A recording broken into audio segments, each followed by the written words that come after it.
All right, everybody. In case you didn't know before, October is the month where you see all five major North American professional sports leagues playing at the same time, including the MLS, because I'm including that, for about a week or two.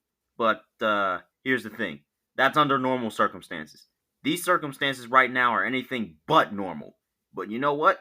With unprecedented circumstances come unprecedented opportunities because this year, instead of October being the greatest sports month as it usually is, September swooped in and took the crown for the title of King of Sports Months. NFL, college football, NBA, WNBA, MLB, NHL, MLS, US Open for tennis, PGA Golf Tour, Kentucky Derby. You guys want sports? Hey, September just told us to come and get them. Andrew and Jotham Israel coming at you with episode 8 of Top of the Standings. But first, here's a word from our amazing sponsor, Anchor. Andrew, when we were predicting our first round matchups for the NBA playoffs, I said this quote: I feel like my brain is going to be running in so many circles. It's going to be so tough. I'm going to have so much fun with this, man. End quote. That quote could not have been more accurate about this first round of the NBA playoffs. Yeah, that was one of the most exciting first rounds that I think we've seen in a while, aside from maybe a few matchups in the East, because other than the Bucks series, it was all sweeps. But the West, we knew that was going to be exciting, and boy, it sure was. Oh, definitely, dude. Even it was just so crazy. The 2 game 7s, masterful. The 3-1 comeback by the Nuggets was, well, to say the least, breathtaking, especially since they are my championship pick, and I almost look like a knucklehead for picking them to win the championship instantly. And, there was just so many great highlights from the first round. Even though, obviously, the Mavericks didn't pull off the win against the Clippers, that game 4 is still going to sit in my head for a long time. That game was so good. Yeah, it was definitely very, very exciting. But I gotta ask, how are you feeling about the Thunder Rockets? Because since you picked the Thunder, I just want to know your thought process. It was a good series nonetheless. Yeah, I was this close. I was one bucket away from having that perfect first round, but I'm over it now. I have more respect for the Thunder than I ever had.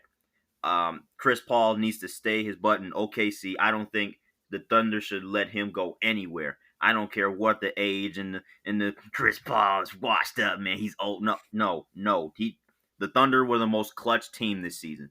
The most clutch until obviously the very end when they, kind of folded. But it doesn't matter, dude. Chris Paul changed the entire direction of that team. They just went from tank to contention, right back in contention because of Chris Paul. That is something special, and I love the Thunder for that. Yeah, it was almost so crazy to watch throughout the season because when they were making trades for Jeremy Grant and all these other players on the team, they were like, "Up, it's a rebuild season, and we don't even want to keep Chris Paul because he could give us some more picks." And they have a ton of picks, but this wasn't supposed to be a competitive year for them. They were supposed to tank and get a high draft pick, but it turned out to be the exact opposite. Oh no, it definitely wasn't that, man. And the series was close because the Thunder were clutch. I said I felt like the Rockets might fizzle out because, you know, it was gonna be really tough to watch them lose games, like missing 23 points and stuff like that. I don't know if that was the exact case, Yeah. but they lost games because they melted in the clutch. They absolutely melted down, which is something that I was not used to really seeing in the playoffs from Russell. Well, I'm gonna say I'm not used to it because we've seen them blow some pretty big games in the playoffs, but together like that with these circumstances against that team, um, yeah, that it was a bit tough to watch them in crunch time, man. Yeah, I think one of the main reasons is probably pretty obvious, but their tallest player on their starting lineup is like 6'7". That's not even the normal height for a center. So I feel like that definitely hurt the, the Rockets there. I feel like if they had a big man in the paint, it'd be a lot easier to get off those clutch situations. But instead, you put the ball in the hands of Russell Westbrook just to turn it over. So you know, not the greatest game plans towards the end of games for the Rockets. Yeah, and that could have very well cost Mike D'Antonia's job and the Houston Rockets a look back at their identity. Like, is this what we want to be? Because look, dude, if OKC would have won that game, Houston Rockets fans would have been absolutely incensed, and but they didn't. They won. And if there's any team in professional sports that has had a wilder week than the Houston Rockets, then please let me know, because the Rockets just went from blowing a Game 6 Russell Westbrook turnover to almost blowing Game 7 to a Thunder team that you probably shouldn't have even went to 7 games with, to clapping the Lakers in Game 1. We'll get to that later, but the Rockets had a pretty wild week. You can say the Nuggets had too, but the Rockets just had much more expectations on their hands. Wild Wild West, as we said when we were making these picks. Yeah, yeehaw, you know what I'm saying? Oh my gosh, but we did say some pretty cool stuff that lasted. Like, you said that you saw the Jazz Nuggets series being exciting, even though we both kind of wrote Utah off and thought they were gonna lose in 5 and 6. That thing took 7, and not just your normal 7, a 3-1 comeback 7. Yeah, I got pretty worried once Nuggets were down 3-1, but I was very very surprised by the performance of Donovan Mitchell. I was very shocked. I knew he was an elite player, but I did not know that he was a superstar. He was Yeah. fantastic. Definitely, dude. And I remember after the series was over, people was all like, "Oh, Donovan Mitchell's got to leave Utah. Donovan, get out of Utah, bro. You ain't gonna win, you, bro. He's only been there for what, 3, 4 years? This dude is the face of the franchise right now. Why in the world would he leave? Why would he want to leave? And why would Utah want to give him up right now? If there's anybody, if I know people are talking about like, you can't keep Mitchell and Gobert. If I had to choose between Donovan Mitchell and Rudy Gobert, I'm choosing Donovan Mitchell. What? Yeah, yeah, that definitely would be the obvious decision because when we saw Donovan Mitchell go off in the playoffs, he proved that he can win. He proved that he can carry a team. We haven't really seen that from Rudy Gobert, but um, after people were saying that he should leave, reports came out that the Jazz are going to offer him a max contract. They So I better. don't see him leaving. They better. Yeah, Because I'm going to be one upset young man if he were to leave Utah, man. Whew. I guarantee a lot of Utah fans would be upset. And Oh, the people probably saying that he should leave are not even Utah fans. I guarantee yeah, that. they don't even know nothing about the Utah Jazz. They just know them like that pesky team that you just don't know. Yeah. And I'm just like, bro, what are y'all talking about, man? This is Donovan freaking Mitchell, bro. Like, don't disrespect my man's like that, especially after this playoff series. And people want to slap the numbers 3-1 on their head and stuff. But look, number one, Utah. Now they admitted that they kind of took their foot off the gas, but let's not act like it was an absolute demolition course the last 3 games. The Nuggets had to fight for those last 3 wins. Yeah. So, and they definitely were inches away from getting sent home by Mike Conley on that crazy last 15-second sequence that it could have really quite literally gone either way. Not even inches, but centimeters. That was insane. That's one of the craziest endings I've ever witnessed. Yes, it was very hard running, and no time. There was no timeouts to collect yourself and be like, "Oh my gosh, do this, do this." No, it was 15 seconds of straight mayhem. Yeah, I've never seen a team get a steal, run down the court, and while being up, they decide to take a very contested layup, very difficult layup, and then the other team gets a rebound, they run down the floor without stop. This is all continuous. The team that grabs the rebound after the hard contested layup goes down the floor and just misses a three in and out. I've never seen that. That, as you said earlier, was breathtaking, and I was like, "Oh, he's gonna make this. I know it." You just felt it. It was like some people just felt it in their gut. Like, watch Mike Conley hit this three, man. If Oh my gosh, if he would have hit that three. That would have definitely been the craziest playoff ending, maybe of all time. That's that bubble, man. Wow. But let me shift over to the East a little bit. You know, you said this. I don't see Orlando putting up the slightest of fights against the Milwaukee Bucks. You had Milwaukee in four, Drew. Game one, the Magic won. Game four was a 3-point game at the end of the third. In game five, it was a 3-point game with midway through the fourth. Yeah, I I'm glad Orlando won game 1, but I I wasn't really surprised by the late comebacks by the Bucks. We've seen them do it for the past 2 years, Hmm. but I still I don't know why I decided to pick Milwaukee as my NBA champion because we they really haven't done much in the playoffs. These past 2 years, they disappointed. They have definitely been a disappointment, but this year it just seems like they weren't their normal selves. They weren't absolutely destroying every team. Giannis hasn't gone off every single game. It has just been almost weird to watch because we expected so much more from the Milwaukee Bucks. Yeah, and that's what playing Florida teams get you. No, I'm just playing. But but seriously though, I've been surprised at how non-dominant Giannis has been. I'm very surprised. I would expect him to, dominate the paint more than he has. He had like 18 points one game. I forgot which game it was, but I'm thinking 18 points from Giannis in a playoff game. That's not going to cut it for the Milwaukee Bucks. And dude, I, they might get swept by the time this episode comes out, man. That's crazy. I would have not Yeah, saw that coming. I picked the Heat to win, but I didn't expect it to be a sweep. You know? yeah, yeah. It's interesting because I saw an argument from Richard Jefferson. I don't know if you saw this either, but he said he thinks that Giannis is Scottie Pippen and he needs a Michael Jordan.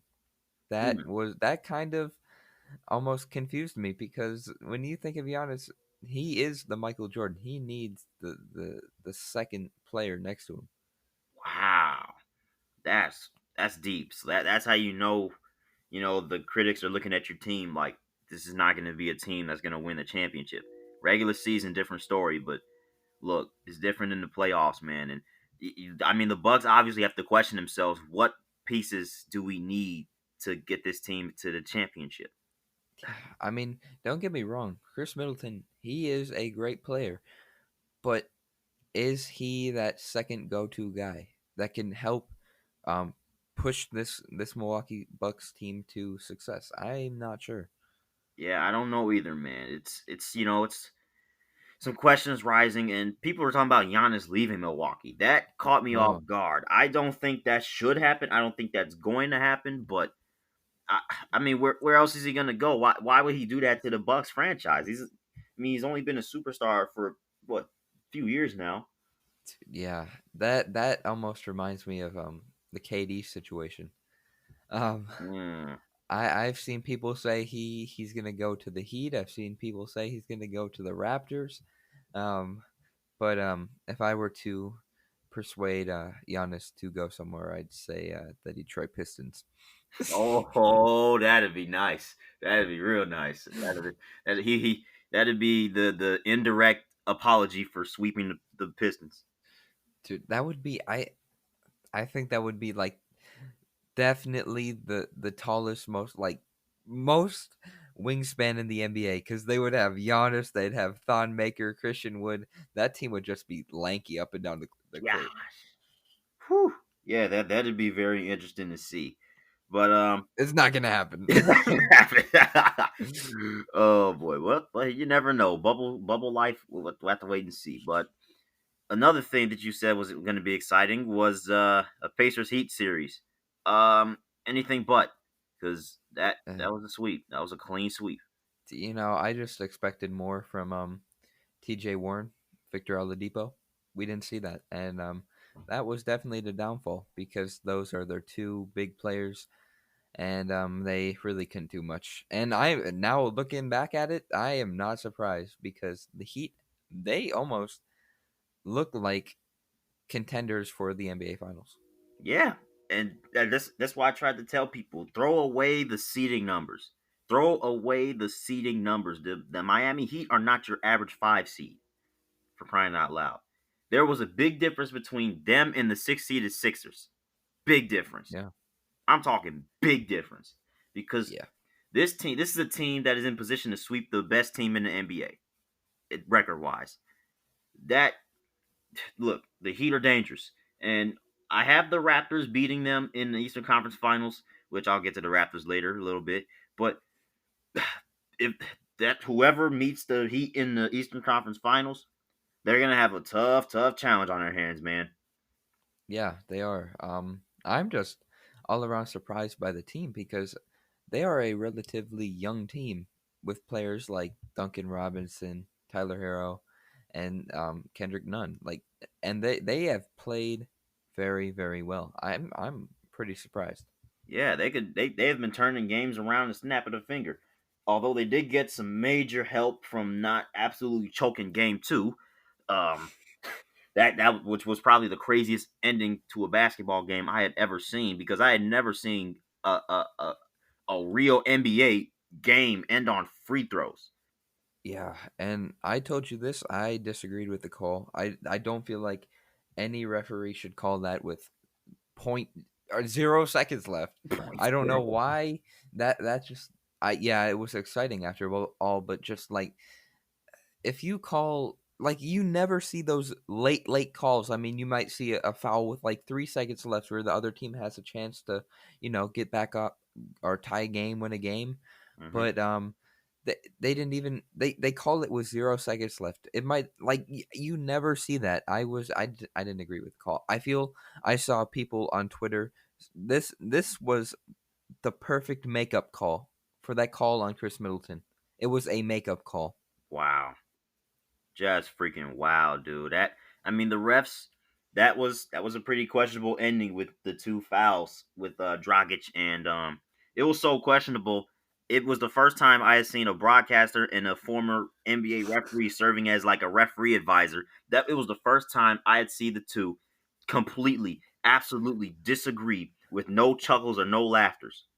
Yeah, I think that the most I saw people say this as well, but you're never going to see a former referee disagree with like the referee on the floor. That's not going to happen. I think everyone knew when he came onto the broadcast that he was going to agree with anything that the referee on the court said. There was no chance of him ever disagreeing with a referee, with him being a former referee. Yeah, seeing Doris Burke a little heated was something else.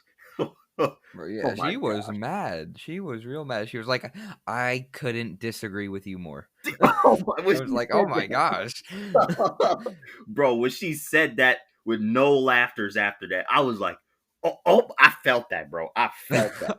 Oh my Yeah, I god. was like, I thought she was gonna be like, you know what? I couldn't agree with you more. No, she said it the other way around. I couldn't disagree with you more. I was like, oh my gosh. Whew, Doris Burke is a savage. I love it. I love broadcasters being savage. Yeah, that I was like, oh my gosh. Oh my gosh, man, that was classic. But let's review our second round picks, because we had some we obviously have some picks to make. You had a perfect first round in the West, so we'll start with you because you had the Lakers in 6. People might say, "Oh, that's in danger right now." Well, look, I guess the Lakers do need to adjust to their teams. They've lost game 1 against the Blazers. They didn't win another game after that. And now they lost game 1 to the Rockets, and they say that they've adjusted to their speeds. Do you think that could be true? Dude, it's got to be weird playing against a team who doesn't have a real center. Like it's got to be weird. I mean, I think everyone expected like Anthony Davis and JaVale McGee and Dwight Howard to absolutely stop the Rockets. But that really it should be interesting to see how that plays out. I don't know if it will play out in the Rockets' favor or the Lakers' favor. You would think normally it would be the Lakers, bigger team, bigger players, easier to block and maybe chase down a smaller player. I just think that the Lakers still are a much deeper team. I feel like Anthony Davis and their big men will come through and adjust to the play style that the Rockets have. I still think they're gonna win. I'm gonna pick them in six. Yeah, now that I have to change my pick because of opponent, I agree. I got Lakers in 6 because I feel like the Rockets are going to put up a fight, like you saw in Game 1. They weren't just you know they weren't just going to fizzle out, you know, against the Lakers. They weren't just going to get out there and get swept after a hard fought series with OKC. They came out and punched the Lakers in the mouth. Simple as that. And this is the series for James Harden to really prove himself. If James Harden wins this series, he has officially gotten over the hump. I agree. I feel like it also clears his name from past criticism of how he can't win big games. Yes, it very well does. So Lakers in 6, but Um, he still has a road to go because the other semifinal matchup in the West, um, just got a bit juicier. The Nuggets pulled off well, that uppercut last night. Yeah, dude, I was almost surprised by that. I knew it was going to be a tough series from the start because when you think of a team as deep as the LA Clippers, you think that the opponent is going to have a very tough time. And in the first game, they did have a very tough time, but it seemed like the Nuggets adjusted to that and played a lot better in game 2. Obviously, they won.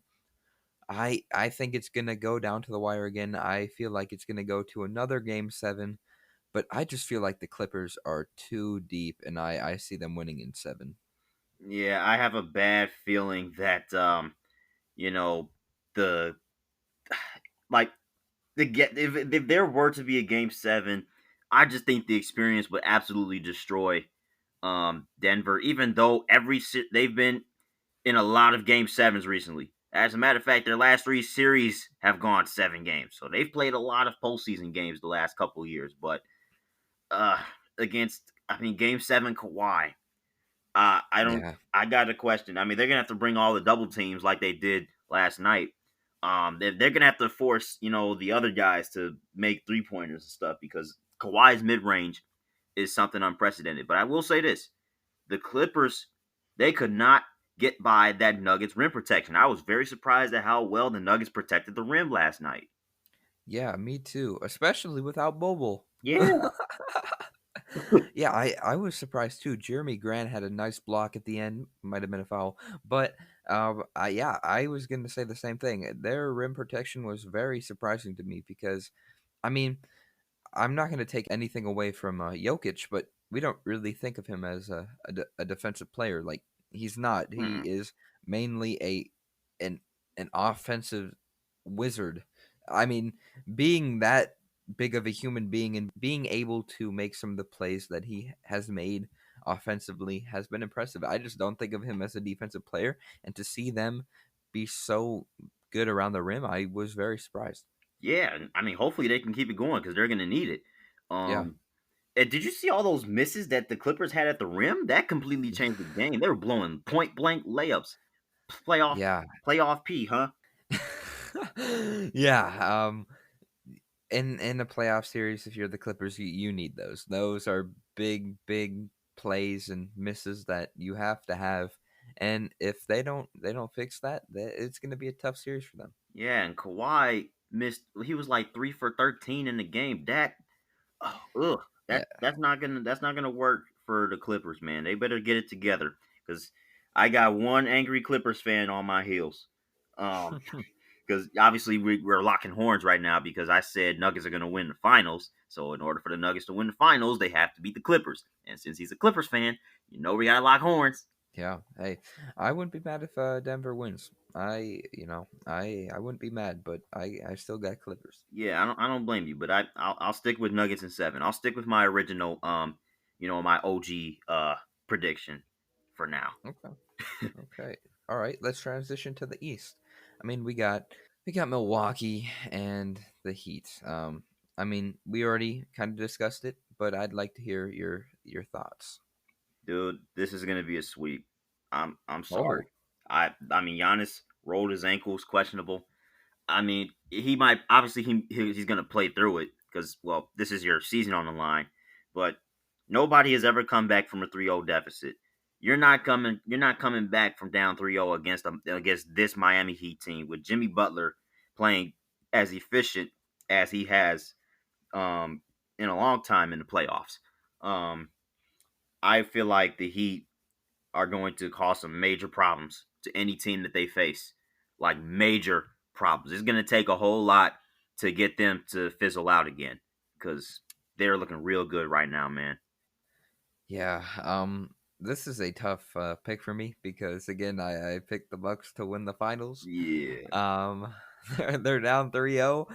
I don't know if I should go with the Bucks. I think they're gonna get swept, but for the sake of the bracket, I have the Bucks in 7. But I think they're gonna get swept today. Yeah, it's going to be unfortunate. I wonder how the broadcasters are going to say goodbye to the Bucks because Yeah. you know when teams leave the bubble and stuff, and they have a lot of questions around the franchise. You know the broadcasters are on them. Yeah, yeah. They, especially with what has come out in the past few days, with Richard Jefferson saying he's a Pippin and how people think he's leaving, it definitely will be interesting how this all transpires. Yeah, definitely. But speaking of sweeps, that's what I thought the Raptors Celtics series was going to be. Anything but. No, sir. No, sir.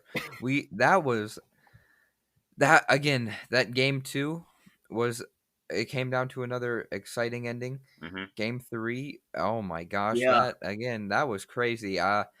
We saw Kemba Walker crazy pass to quote Daniel. unquote win the game, Whew. and then we saw Kyle Lowry make an even better pass and OG Anunoby hitting that three to make or to allow Toronto to win game three, and then they went on and win game four. So 2-2. I told people, look, the Raptors have been down 2-0 to a really good team in the playoffs before. Although they did it with Kawhi, I think their team got a bit better because I said this, the Raptors bench got even better, even deeper without Leonard, even deeper. Look at OG Anunoby, man. This man he didn't really play in the postseason last year. He came this year and basically saved their season. Yeah, that is a tough shot to take, especially as a young player. I mean, not tough in difficulty of the shot, but just tough to have that mentality that you're gonna make it. Because most young players, you don't see them make that tough clutch shot at the end of games. Mm-mm. Yeah, and I love, you know, how smooth OG Ananobi was with it afterwards. The man was acting like he knew it was going in, which he did Bro, he say he felt like it was going in. He knew it was going in, so to speak.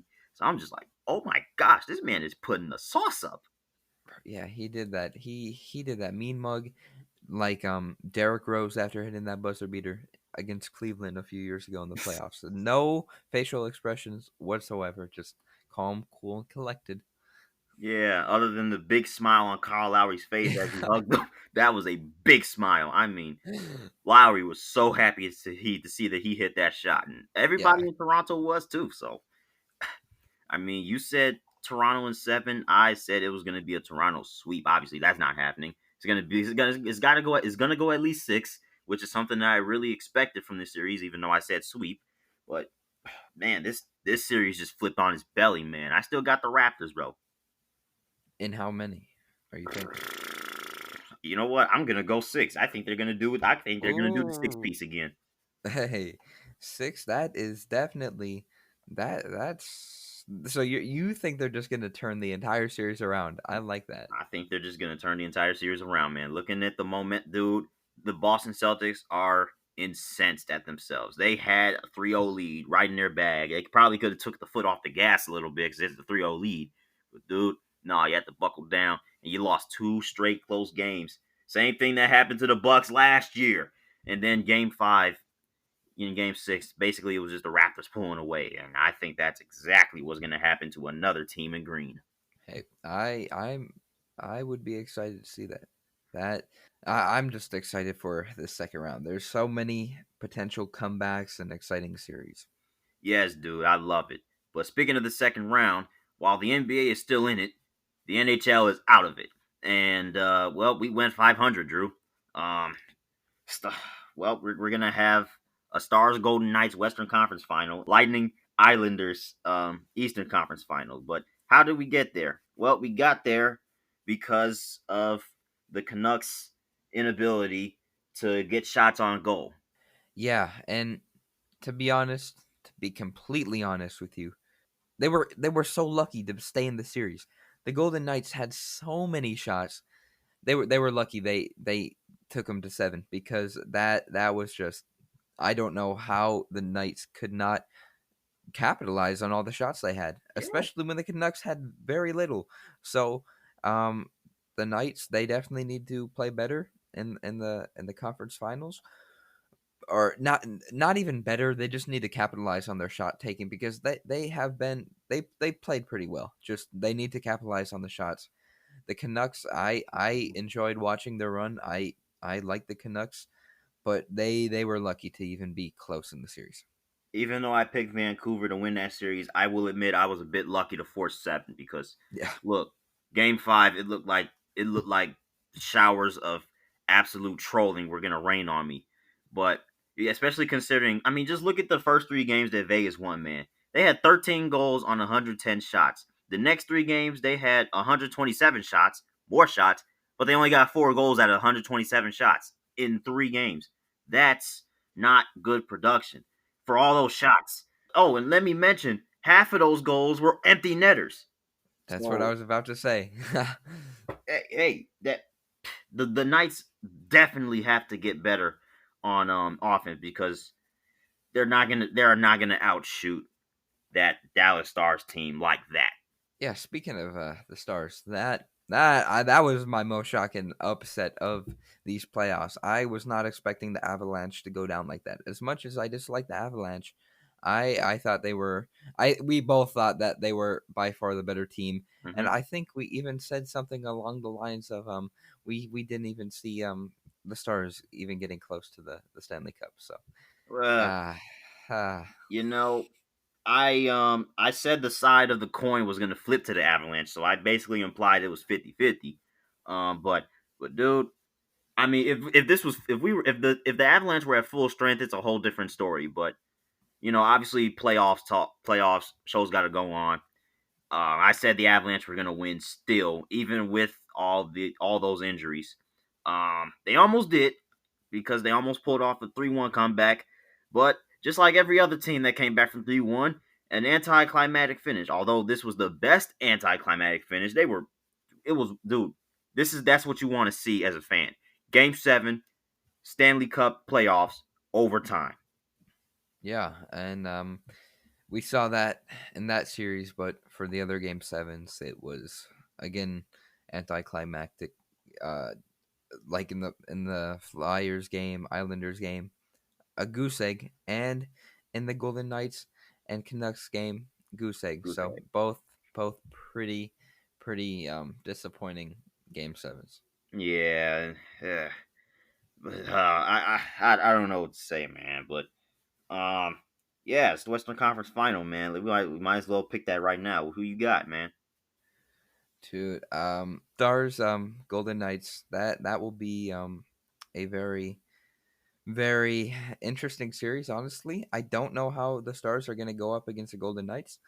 But I've been a fan of the Golden Knights from the beginning. I think they are, again, I'm going to say the better team, just like I said the Avalanche are the better team. Hmm. But this time I have confidence in the Golden Knights that they will be able to win this series and beat the Stars. But props to the Stars for making a great statement in these playoffs. Yeah, they have made a great statement. But Andrew, if there's two feelings that I'm having right now, I'm feeling contradictive and I'm feeling gutsy. Oh, here we go again. Yeah, here we go again. Um, Look, the way Dallas has played throughout these playoffs has been mesmerizing. Their offense has definitely kicked it up a notch. And although I will admit they have some injuries with the goaltenders and stuff, they do have those injuries, dude. But they've made that offense has made up for it. And I don't think that Golden Knights offense. I have some fear that Golden Knights offense is not going to be able to keep up with that Dallas team because I mean I mean, 127 shots in 3 games, and you only get 4 goals out of it. 2 of them were any empty netters. I think the Golden Knights, it's a matter of the on-off switch, because when Yeah. they play well, they will kick your butt.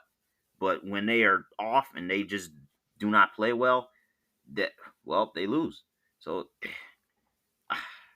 it's gonna be tough. This is gonna be the toughest test for the Stars in years, in my opinion.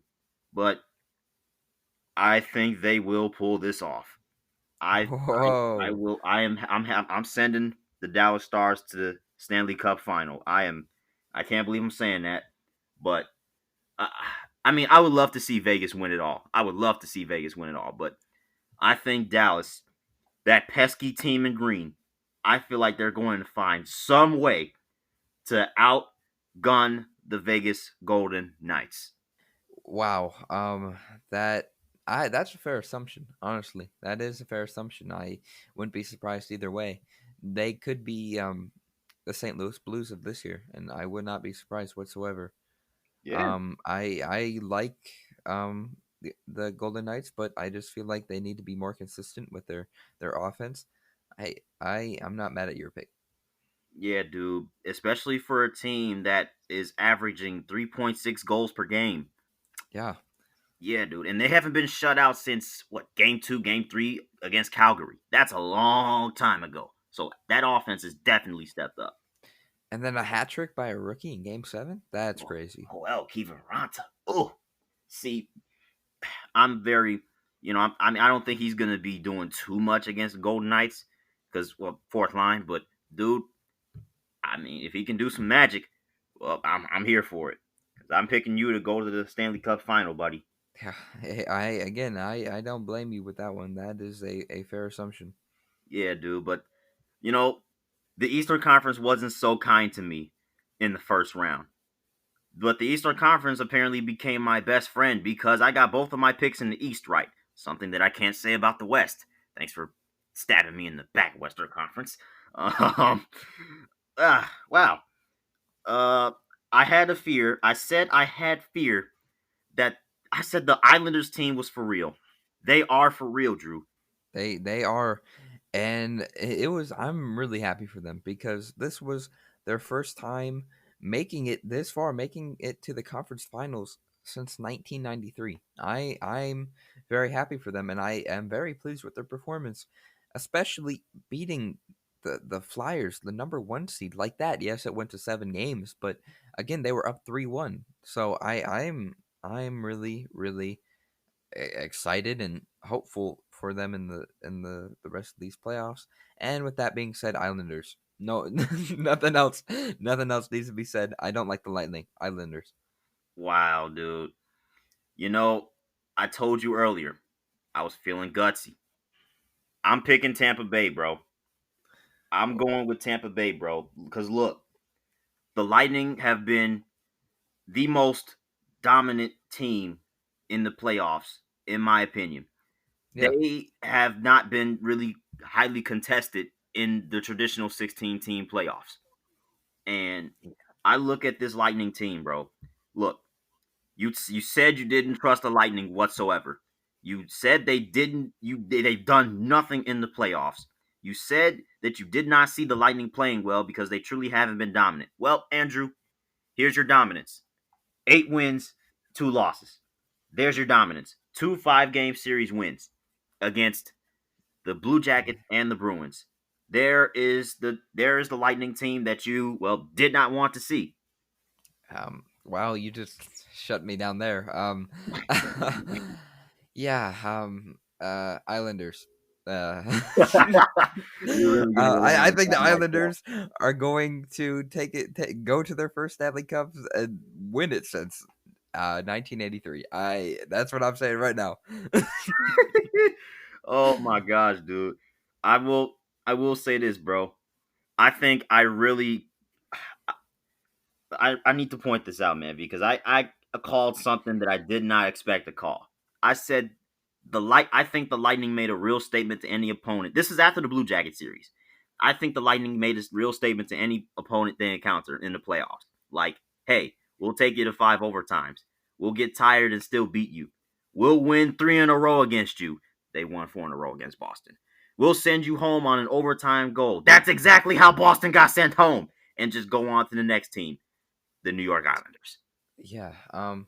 Honestly, I was thinking about this last night. So we expected that the Bruins and the Lightning would be the most entertaining, most close series, Mm-hmm. but that was the exact opposite. All of the other series went Game 7, except for the one that we expected it to go Game 7 the most, the Lightning and the Bruins series. Like, that was disappointing by the Bruins. I don't like either team. I just, again, not a fan of the Bruins or the Lightning, but it was just kind of odd to see that we expected the Lightning and the Bruins to go the distance, but instead all the other series did, not the Bruins Lightning. That was just crazy to me. That's probably your hateful eye to them. So, but you know, I mean, put aside from your hate, I completely did not expect the Bruins to get that badly dominated. That was straight domination. That game 3 basically took the breath out of them. Took the Joe Bruin out of them. Um. Um, So wow. uh, But some Drew. This is going to be the pinnacle of our little prediction rivalry. We both disagreed on the conference final picks. This is where the prediction records will swing. I don't see us splitting. I think one of us is gonna go 2-0. And the But other's there's gonna no go. there's no in between. Oh boy, I finally got something to get my nerves up about. Even though I love all 4 teams remaining, I'm gonna love this. I'm ready. Yeah. Yeah. Good luck. Um, Yeah, good may the luck. best predictor win. Yes. May the best predictor win. No hard feelings. Just except if the Lightning win the cup, then there Oh may boy, be would some that be hard bad for feelings. you? I would just not be happy whatsoever. I mean, why couldn't three? Okay, no, not even gonna speak it into existence. No, go Islanders. Yeah, you're just basically in Barzell and Bailey we trust. Yes, yes, yeah, Oh wait a go minute. Islanders. Oh wait a minute. I just realized the New York Islanders got killer bees. Bailey, Bavillier, and Barzell. Oh my gosh. I never realized that until just now. Oh my gosh. Oh my Hey, gosh. They really just stole Pittsburgh's monster. Oh my gosh. yeah, hopefully those bees can come around and beat the Lightning. Not in my hive. No, I'm just playing. But let's move on to some college football, bro, because we saw some of the first FBS teams step up to the plate, and I was a little bit scared by Memphis because I'm thinking Arkansas State. I'm not like Arkansas State is not a bad team, but I would expect Memphis to beat Arkansas State. They kind of gave them a little run at first, and then Memphis pulled away a little bit, but I mean, hey, this was basically the warm up week because next week we got some real good games on tap, man. Yeah, I like you were just talking about Memphis. I mean, I don't think anyone should have been surprised. They actually made it to the Cotton Bowl last year. They are a solid team. But speaking of being warmed up, we saw a lot of blowouts yesterday. We saw Marshall beat Eastern Kentucky 59-0, and then Army beating Middle Tennessee 42-0. Yeah, That is not even getting warmed up. That you're just hot at that point. That is impressive. yeah. I mean, I like the starts and the Marshall quarterback. I forgot his name because I had never heard of him before he threw freaking 4 touchdowns in the first half. Yeah. Yeah, I don't think anyone expected that. I mean, I saw something that Eastern Kentucky hadn't won in 10 straight games, so make that 11 now. But Yeah, to be 59-0 in your first game, that's kind of embarrassing. that's deflating. Yeah. That is very deflating. They couldn't even put up a point, not even a safety or a field goal. Just no, just no. Yikes. That's bad. And then Oh, no surprise by Army because, they're classic just run attack again, just just went well for them as it usually does. yeah. It's so hard to prepare for Army and Navy because it's just like that. That's so. It's just hard to prepare for, man. Dude, I love watching them though. I just think it's so fun because in my opinion, I feel like we see more passing plays from the rest of college football than running plays. Hmm. But I just love the creativity in the Army and Navy offense. It's fun to watch. Yeah, definitely. Speaking of Navy, they got a game tomorrow, prime time, Monday Night Football, college style, against BYU. Yeah, that's exciting.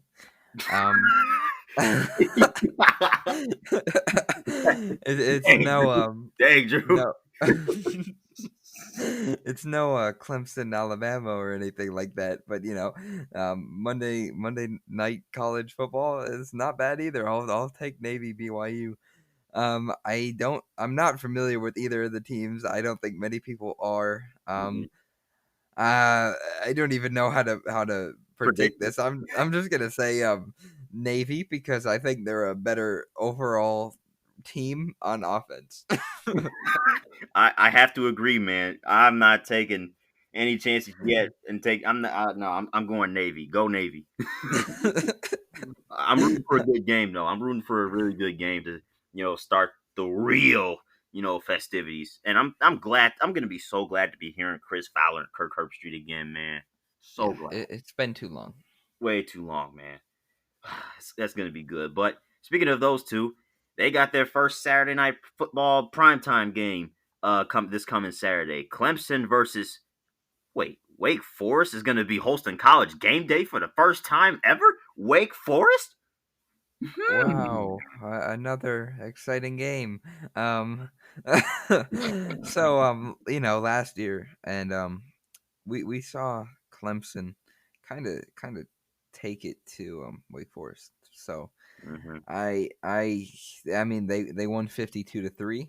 Um, I don't know if Wake Forest is going to put up a fight. I mean, we saw Michigan State beat Wake Forest in the Pinstripe Bowl last year. Hmm. Uh, the Wake Forest is I don't even know how to describe them. They could be good. I feel like they could be good in their conference, but I don't think they're going to put up a fight against Clemson.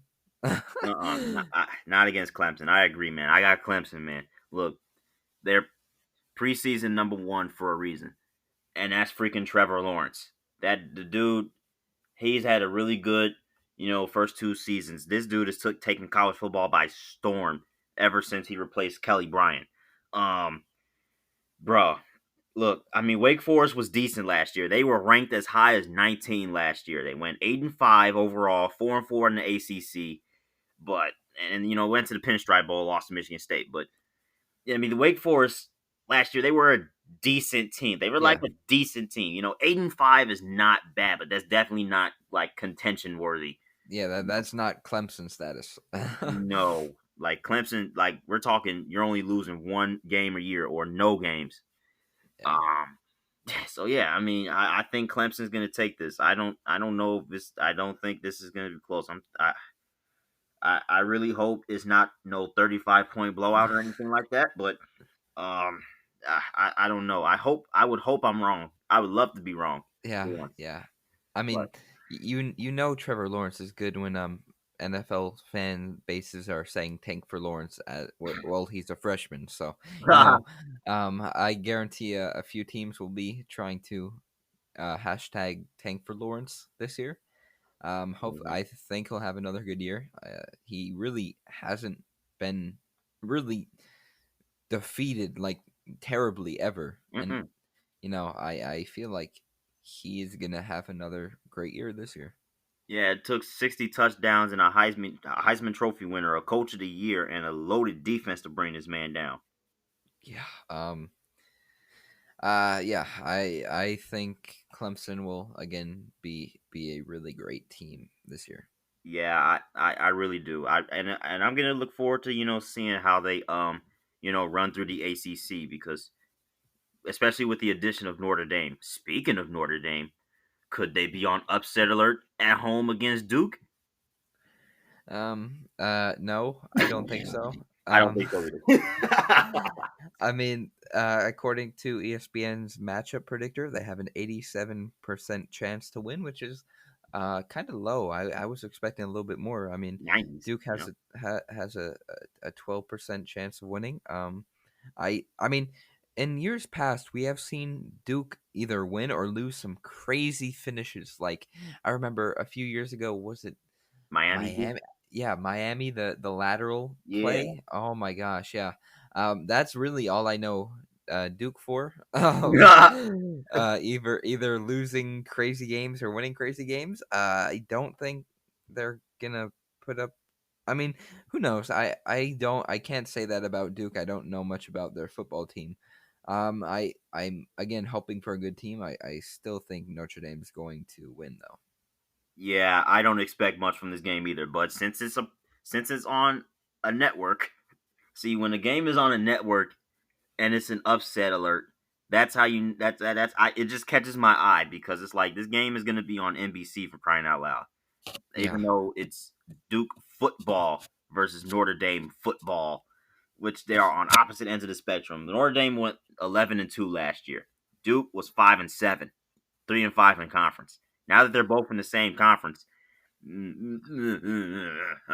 no, Duke doesn't stand a chance. I'm sorry. Yeah. Real quick, kind of off topic, but I'm looking at the slate for next Saturday, and I see that North Carolina football is at 18. That Yeah, that's yeah, weird. yeah. Oh, you think that's weird? How about Tennessee at 25?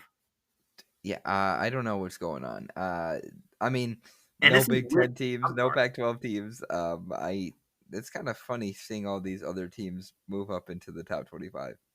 Yeah, it's gonna be weird. And I was just about to say, man, this is including the Big Ten and Pac-12 teams in the Oh yeah, ranking. yeah. I was, I saw Tennessee in the top 25. I was like, Tennessee? What? They must have done some massive recruiting. Dude, yeah, but I saw some reports yesterday. It's not looking good because they had like a lot of players come down with the virus. So Ah.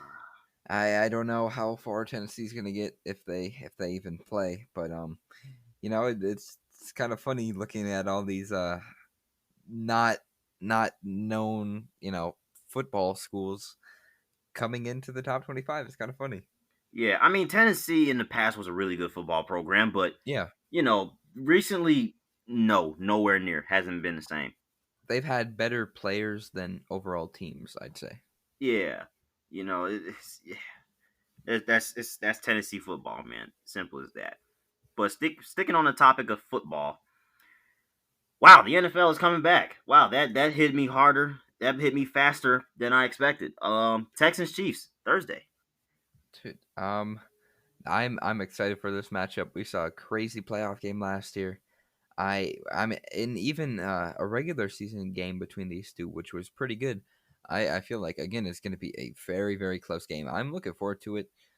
I want to see how the Chiefs come off of their Super Bowl win. I maybe they'll be cocky and won't play well. Maybe they'll be their normal selves and be pretty dominant. I'm looking forward to the game. I think no, I'm gonna have to pick the Chiefs just due to the fact that Patrick Mahomes getting off his Super Bowl win, and I just feel like they're a better team still. I'm looking forward to it though. I hope it's a close game.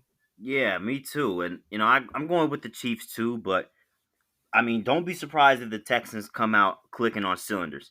I Oh think the yeah. X factor of all X factors with DeAndre Hopkins gone, I think the X factor for this season is going to be the guy they traded for him, David Johnson. Um, Mm. I know he's had some success in Arizona, but recently he fizzled out. But if Bill O'Brien can find some way to prove that he was right for trading freaking DeAndre Hopkins and at least give David Johnson a chance to have 1,000 yard season. If he doesn't have 1,000 yard season, the trade is a failure. Okay, let's get that straight. But Yeah, I agree with that. David Johnson, he has to be the X factor for that offense. He has to be. Deshaun Watson, with DeAndre Hopkins gone, he needs help. I don't know about the durability of that wide receiver corpse. That is why I say David Johnson is the season's X factor. Yeah, you're talking about durability. I mean, we saw in the playoffs last year. Was Fuller was hurt. I mean, Kenny Stills got hurt a few times, dude. It's very a questionable wide receiving core. Yeah, dude. I mean, it's a bit scary, man. But and that's why I'm going to pick the Chiefs for this first game. I think it's going to take a minute for the Texans to really gel together because look, the Chiefs are basically bringing back the same team plus some draft picks. Yeah, The Texans just traded DeAndre Hopkins. Yeah, big difference. And you have no preseason to get your team going too either. So you're gonna have to jump right in and find a way to win. yeah. I think it's going to be definitely a learning curve for the Texans. I mean, maybe they'll connect right away. Maybe they'll take a few weeks and have to get used to their new team. I don't know. I'm just I think the Chiefs are gonna win this, but I hope for an exciting game. I don't want to see a blowout.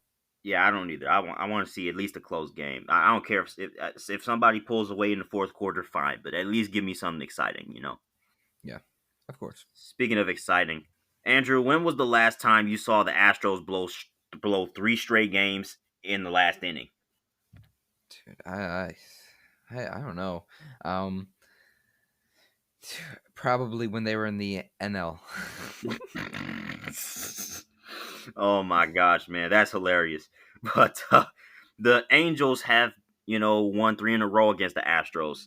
They won on two straight walk-offs, and Anthony Rendon hit a 3-1 3 oh my gosh. I'm so used to saying 3-1 lead. I said 3-1. Anthony Rendon hit a go-ahead 3-run home run to beat the Astros by one in the top of that seventh inning of the doubleheader. Dude, and even we saw yesterday Mike Trout hits his 300th home run already. That was mind blowing to me. Mike Trout's not even 30, and he has hit 300 home runs. That is insane. Insane. Dude, I've told this to you before. I think I've even said it on the podcast. I think he has the chance to become the greatest MLB player of all time, all around. He has speed, he can hit, he can field, he can literally do it all. And I do think that if he continues with his career, he will be the greatest MLB player of all time. Oh man, I would love to see a goat in my own eyes for once. Yeah, I mean, especially because growing up in this generation, he has been that guy. He has been everyone's like favorite player, almost like King Griffey Jr. in the early 2000s, and Mhm. so on and so forth. He has just been everyone's like favorite player to watch. He has been spectacular. He has already, and he's not even. Who knows if he's even in his prime? Who knows if he hasn't even hit his prime? I just think that Mike Trout will become one day the greatest MLB player of all time. He has been fantastic. Yeah, I'm completely over for him, man. I wouldn't be surprised, but he deserves a ring, man. He deserves a freaking ring. Get Yeah. the Angels need to get this man some help. They need to develop those players that they got in the barn, and they better. Cause I don't want to see another absolute great player in my eyes go ringless like Vince Carter did. Yeah, dude. I mean, I they basically in the beginning of his career built a team around him with Albert Pujols, who's already pretty old and is coming close to retirement. So I don't think Albert Pujols is going to cut it. I mean, they picked up Shohei Ohtani and then Anthony Rendon in the offseason this year. But hey, I like you said, they need some help all around. They need a fantastic player next to him. Oh yeah, but and they got four. I mean, they got 4 weeks to turn around. Hopefully, this series against the Astros probably might get them going. But speaking of the Astros, they're in a great heap of trouble because Altuve just hit the injured list, and they are starting to lose the grip with the Athletics for the AL West crown. I know everyone, every Astro haters like just ecstatic at this point. I mean, even I am. I'm not an Astros fan, but hey, they should be worried. I mean, if the playoffs started today, they'd be at the sixth seed. So not Yeah, not their normal selves. yeah, and you know what, Drew? That might be the most interesting playoff matchup out of all. the matchups. Why do I say that? Oh, Because Andrew, the Chicago White Sox are leading the AL Central right now, so they would be the 3 seed. That means that the Astros and the White Sox are staring at a playoff matchup against each other for the first time since the 2005 World Series. 2005, dude. I I feel like there's probably still some hard feelings between those two fan bases. I would love to see that. I'm not a Oh White yeah. Sox fan, but I did predict them to win the AL Central because I think their team is fantastic. I think they have a fantastic team all around. I feel like they're gonna be good in years to come. I'm excited to see their future. I'm not excited to see their success. Wow, that was very anticlimactic. But yeah, dude. I mean, speaking of success, how about the Tampa Bay Rays? Best record in the American League.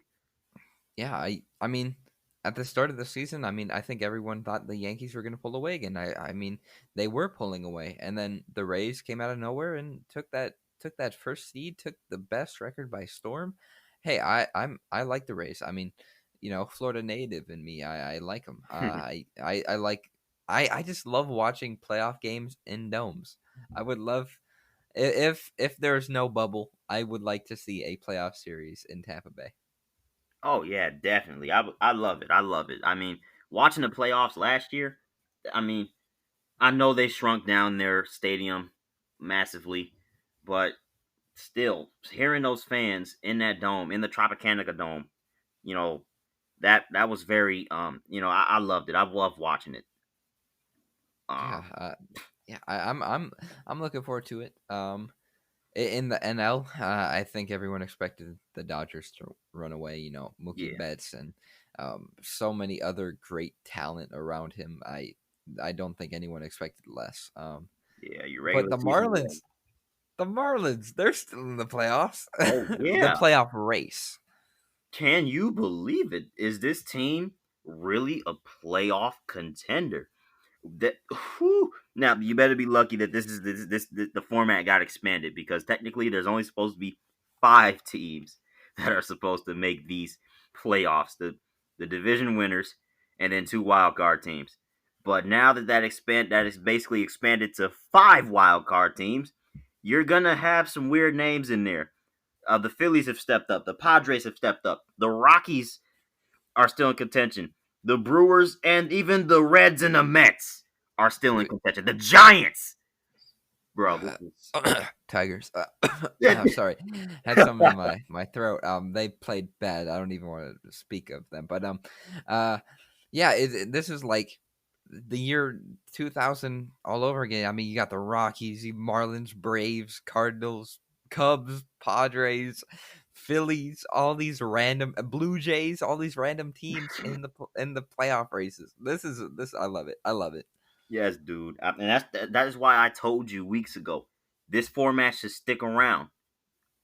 Yeah, I'd like to see it. I definitely would like to see weird teams make the playoffs. I mean, uh, I would love to see the Mariners finally break the hump some year. I mean, obviously it's not going to be this year, but I would love to see those random teams, and then maybe even give Mike Trout a chance to make the playoffs. Yes, man, I love it. I love it. Look, I love the Angels. I love the Mariners. Outside the Chicago teams, those two are neck and neck for my favorite teams in the league. I Yeah, I don't know. People might ask, why do you love the Seattle Mariners? I just love the Seattle Mariners. I love Seattle, period. And it's I love just the outlook. Now you know me with the navy blue. Seattle is basically navy blue. yeah, That they that are. city, Yeah, yeah, that city is basically full of navy blue outside of when the Supersonics were the Supersonics. But yeah, you get the point. Yeah. yeah. I mean, I I I feel bad for them. They really haven't had success in like 20 years. Um, I hope they can get back to their normal selves, or sorry. I hope they can get back to success. Yeah, I really do too. I would love to see it. You always love to see teams that haven't had good history make history. I love to Yeah. see it. But you did ask us a trivia question about college football last week, didn't you? This one was probably our most easiest question that we have asked on the show.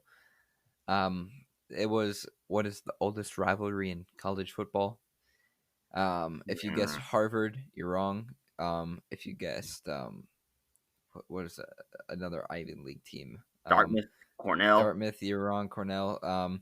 But if you guessed Yale and Princeton, then you were right because that is the oldest rivalry dating back to 1873. Yale Princeton. That's pretty crazy. Wow, when I think of rivalries, see, it's always funny because it's like the oldest rivalries don't always get recognized because you have so much more prominent rivalries like Florida State or Alabama LSU, but those are nowhere near the oldest rivalries. Freaking 1873. Oh my gosh. And it's Yale is not surprising to me because, to be honest, they have had a pretty good sports history in the past few years. Their basketball team has made the March Madness tournament. They've been pretty successful. I mean, they haven't came to the success of, let's say, in Alabama or North Carolina or Duke in basketball, but they have had a pretty modest sports history. Yeah. That shouldn't be a surprise. Yeah, I really like it, but my favorite Ivy League rivalry will always be Harvard Yale. I just Yeah. feel like when you think of Ivy League schools, those are the two names that come up. Yeah, definitely. I didn't expect Princeton. I mean, you don't think of Princeton having good sports, but Yeah. how about your trivia question? Um, I'm gonna crank up the knowledge, and the knowledge and the challenge up again. I'm going to ask, how many times have the two teams selected to play in the NFL kickoff game go on to play each other in the playoffs in the same season? Okay, so this is basically asking, for example, like the Chiefs and the Texans, Yeah, if yeah, and then them meeting in the playoffs.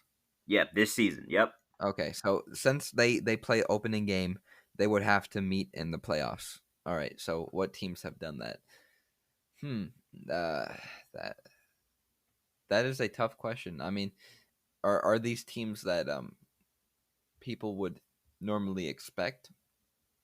Teams and people in order. I would say so. I would actually say yes.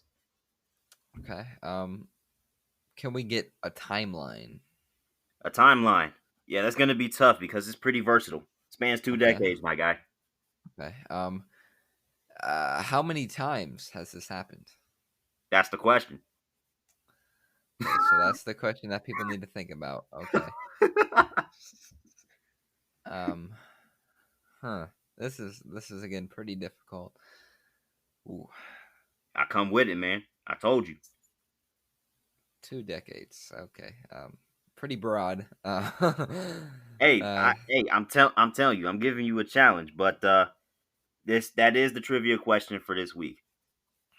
yeah. That good luck, everyone out there. Yeah, definitely. But we obviously once again talked about a lot. Set a we tied our record for most topics with actually no, we were just one topic shy of the 6 mark, but still talked about a lot. We had a lot to talk about. Playoffs have been so freaking crazy, and and the football's coming back. Yeah, I'm looking forward to it. Every sport's gonna be in the swing of things. Hey, we got potentially next week we could see the Stanley Cup Finals. We could see who's gonna be close to the NBA Finals. I mean, we got a lot of exciting things. I mean, even you and I will have a rivalry pick next Sunday for the first week of NFL football. I mean, I'm looking forward to it. Yeah, man, I'm cranking it up a notch with this prediction rivalry. I feel like this is something that needs to be a staple. Hey, I agree. I've been enjoying picking doing brackets and stuff. Yeah, it makes a casual game a little more competitive. Hey, I agree. Alrighty then. Well, that's that. I guess same time next week. Yes, sir. If you guys enjoyed, again, please be sure to give a 5-star rating on Apple Podcasts, Google Podcasts, listen on Spotify, YouTube, whatever you're doing. Be sure to leave a like, comment, do all that. And yeah, this has been Top of the Standings. Thank you for listening, and we'll see you guys next week.